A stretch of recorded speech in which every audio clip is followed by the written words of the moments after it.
Strange. The others on patrol should have returned by now. Our food will be overcooked if we wait any longer.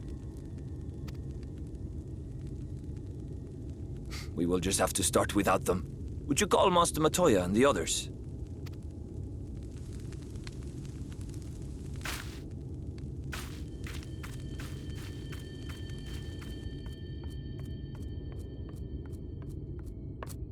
I tire of these games, Urianger. Why do you pretend you cannot see it?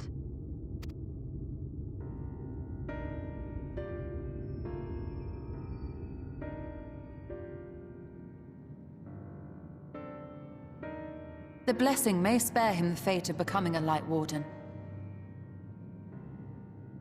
But you cannot be blind to the nascent corruption. He is not as he was in the Source.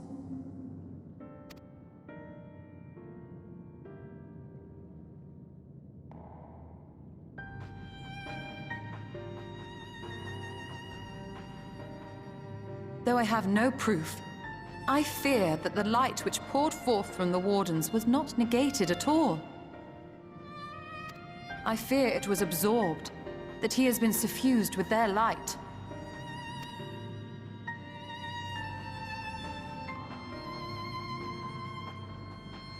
Though I have given thought to this possibility, I dare not speak until more is known.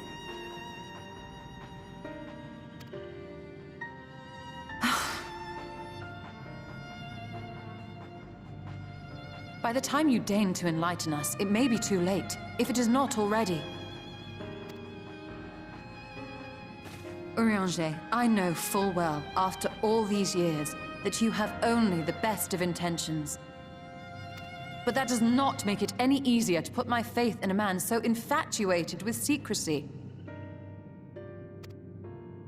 I have had my suspicions ever since the Exarch bade you speak that day. But now I must ask. The 8th Umbral Calamity and all that followed. Everything you claim to have seen. Did you?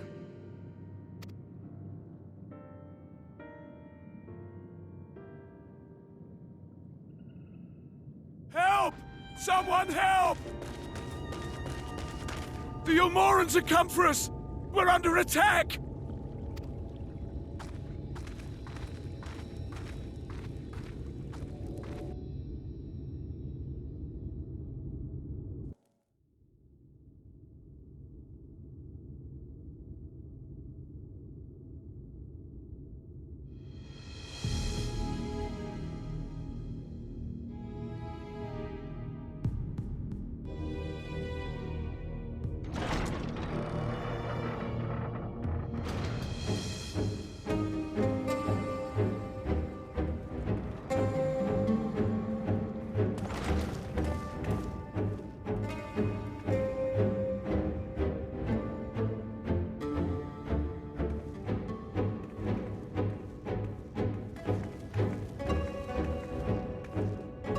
Lord Vauthry, how good it is to see you. How long has it been? Not since your inauguration, unless I'm mistaken. Too long, at any rate. May I say how humbled I am to be invited not only into your city, but your home. You are as generous as ever. And you as disingenuous. Let us dispense with the pleasantries. This merry band of dissidents people are calling warriors of darkness. They have slain sin-eaters, and by all accounts the Crystarium is complicit in their villainy. And now I hear reports of your people obstructing my soldiers. So I must ask, what exactly do you think you are doing? I might ask you the same thing. It should be clear, even to you, that defeating the Light Wardens represents the world's only hope of survival. Even now, the people of Lakeland and Ilmeg rejoice in the return of night.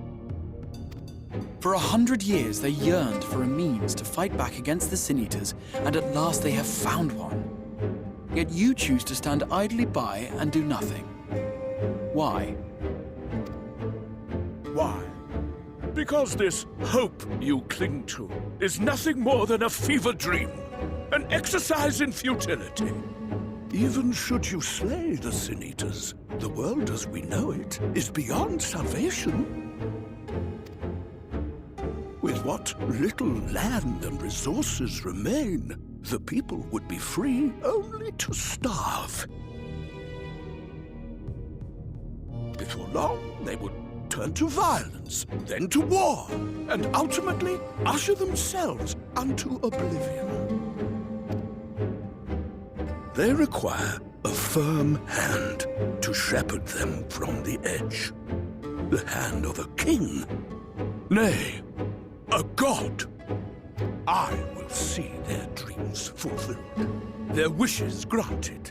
I will give them peace, order, and they shall never want for bliss.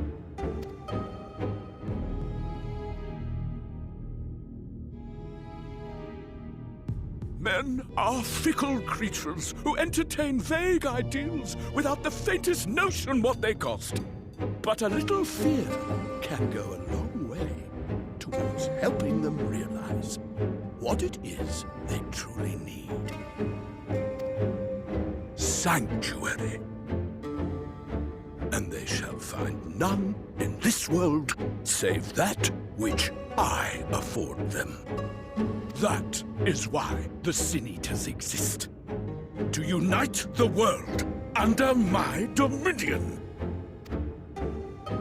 A paradise fit to grace the 8th Umbral era. What was that? A minor epiphany, nothing more.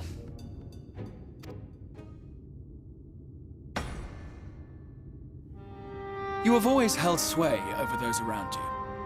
Those who defy you must submit or die. What sits before me is the inevitable result of bloated privilege and unchecked power. But man is more resilient than you think. His achievements are not the product of violence and bloodshed, but compassion and understanding. This calamity is but another crisis to be overcome.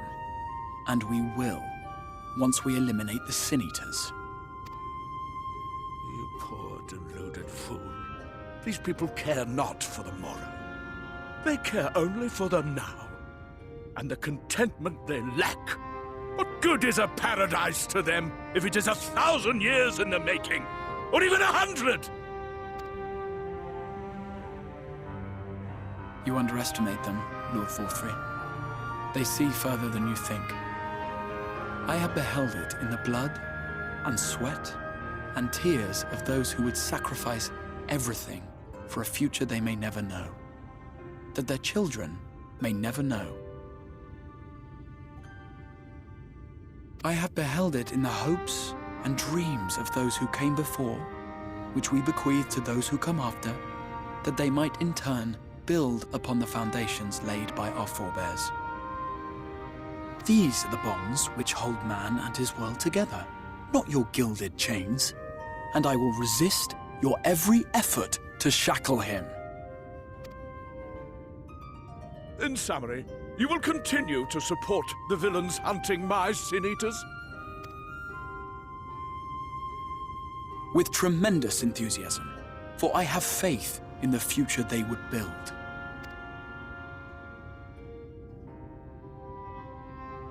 Oh, why do I even bother? Fools, the lot of you! So naive! So painfully predictable! Did you imagine I did not know your mind? That I would wait until after this meeting to dispatch my forces? Even as we speak, they march to the Sin Eaters' defense. Insurrection will not be tolerated! The people of this world are mine to rule, mine to command. And you are no exception!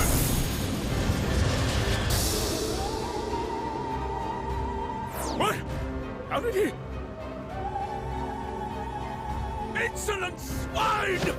I will not stand for this! Do you hear me?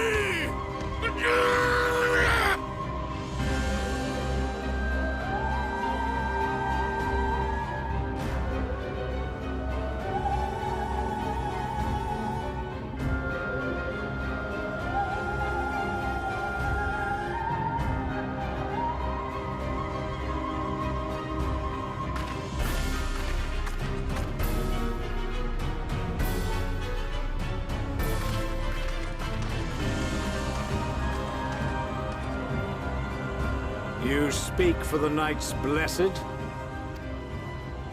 I do. I presume that is your doing. If you have come to parley, I must insist that you first return him to us. You're in no position to make demands.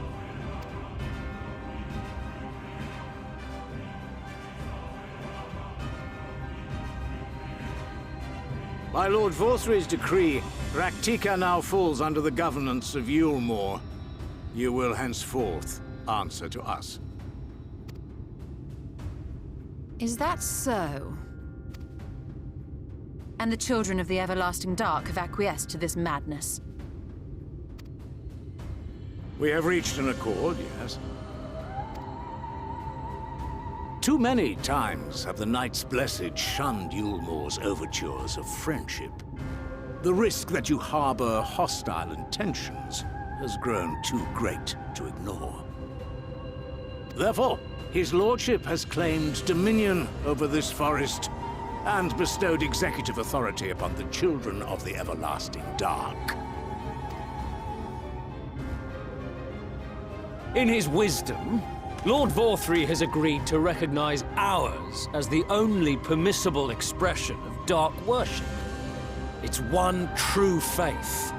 You and your false creed are a blight on these woods. A foul, unholy corruption that must be cleansed. Little wonder the Warrior of Darkness visits both Lakeland and Ilmeg, yet shuns Raktika. Your perverted teachings hold blessed shadow at bay.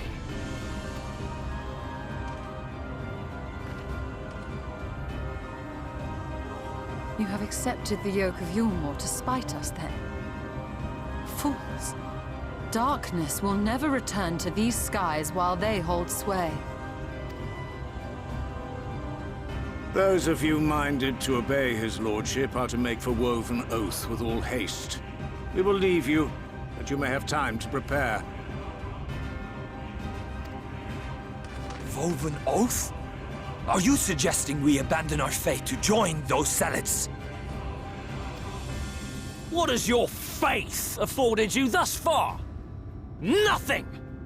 We will guide you along the righteous path. And should we refuse?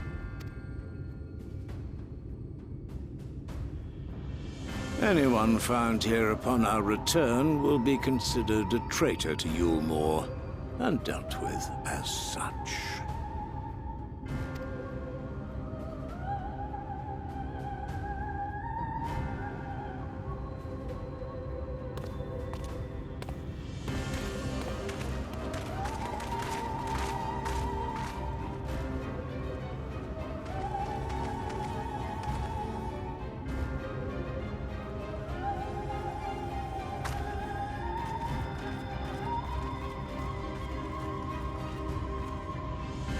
We will discuss these developments after I have tended to our casualty.